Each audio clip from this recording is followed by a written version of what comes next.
To every citizen, it is an unending struggle to make and keep government representative. It's not hard to see and hear why people were so drawn to Fighting Bob LaFollette. This is some rare film footage from 1924. It's the first sound film recording made on the Capitol steps in Washington. Mere passive citizenship is not enough. Men must be aggressive for what is right if government is to be saved from those who are aggressive for what is wrong.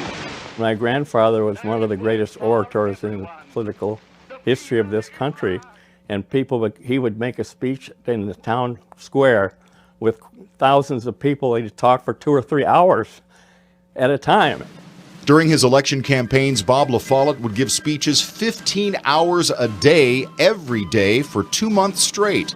He was born and raised on a farm in Dane County, earned his degrees at the UW, and was first elected to office in 1880 as Dane County District Attorney. After that, he served in Congress for 3 terms, then lost re-election. It was then that a state Republican leader and a lumber baron from northern Wisconsin, Philetus Sawyer, offered him a bribe to fix a court case against several former state officials. I guess that was common procedure in those days, but they offered it to the wrong person, because he came back to the Madison and exposed this bribe offer and really got his dander up about changing things in the election process. And in the process, Robert Marion LaFollette Sr. became Fighting Bob. He was against the concentration of wealth and looking for, especially with the railroad trust, that it shall keep its powerful hands off from legislative manipulation, that it shall not corrupt, but shall obey the government that guards and protects its rights. He was opposed to the political bosses who had so much control of the election process. He would help to instigate reforms that would lead towards open government, towards primary elections, for example. But he figured out that big money was destroying our political system. The patriotic citizenship of the country must take its stand and demand of wealth that it shall conduct its business lawfully.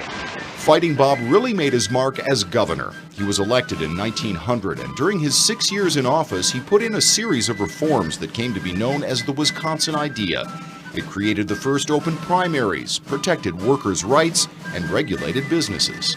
In 1906, LaFollette was elected U.S. Senator. In Washington, he pushed his progressive Wisconsin Idea reforms, several of which, like workers' compensation, the progressive income tax, and collective bargaining rights, would all be part of America's New Deal policies 30 years later. But Fighting Bob found himself on a political island when he spoke out and voted against America's entry into World War I. There was a national uproar in 1917 when he was misquoted by a reporter who made LaFollette sound, incorrectly, like a supporter of Germany. He was kicked out of the Madison Club over that speech. He was denounced from every church minister in the state for being a traitor. Fighting Bob survived that political firestorm and was overwhelmingly re-elected to the Senate in 1922. 2 years later, at the age of 68, he ran for president. Until now, the Progressives were still part of the Republican Party. But when the GOP nominated Calvin Coolidge for president, the Progressives nominated Bob LaFollette to run against him and Democrat John W. Davis. LaFollette won about 17% of the vote in 1924, even though money only allowed him to visit 20 states. Where would he be in the political scene today? I think he'd be in the same place as he was before, because the same issues are existing right now in our political process and our political systems. The legacy of Robert LaFollette Sr. is large, from his tireless, shake-every-hand campaign style that would be repeated by everyone from Joe McCarthy to Gaylord Nelson to Tommy Thompson, to his ideas that are still part of our society today, to the sons who would follow in his footsteps. Fighting Bob's inspiration lives on. What does the LaFollette name represent?